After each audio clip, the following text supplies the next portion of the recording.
Thank you, Mr. Speaker. I rise today to speak on behalf of the Progressive Conservative Caucus on the National Day of Remembrance and Action on Violence Against Women. Exactly 25 years ago, on December 6, 1989, 14 young women were killed at École Polytechnique in Montreal. These smart young women were engineering students. They were full of promise, preparing for interesting, challenging careers. Like previous generations of women, they were poised to make a difference in what had previously been a male-dominated profession. Tragically, these 14 young women were killed because they were women. It is an occasion to remember the women murdered, and it's important for all of us to recommit to ensuring that their deaths were not in vain.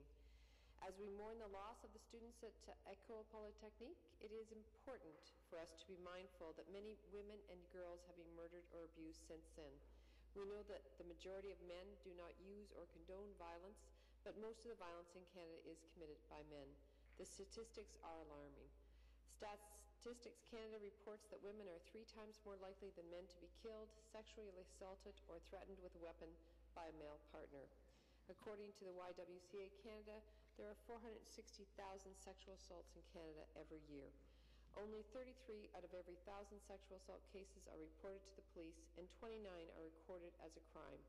These numbers speak volumes about how many assailants walk free and why women may be afraid to press charges up against their abusers.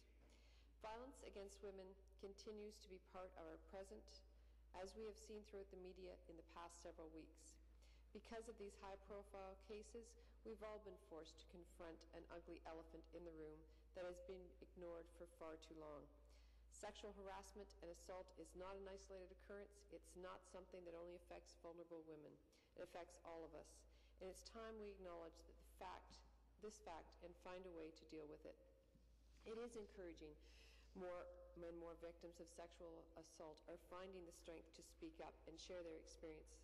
Each person who comes forward to tell their story is lending their voice to those victims still silenced and tormented by such abuse. We need to continue to work to end violence against women and girls as part of our commitment to women's equality. It's important for all of us in this chamber, as policymakers and community members, to participate in the critical work of creating a society where domestic violence is no longer viewed as an inevitable social ill. Together, we must take action to build a healthier society, to foster resilience, and to prevent domestic violence before it occurs. Thank you, Mr. Speaker. Thank you.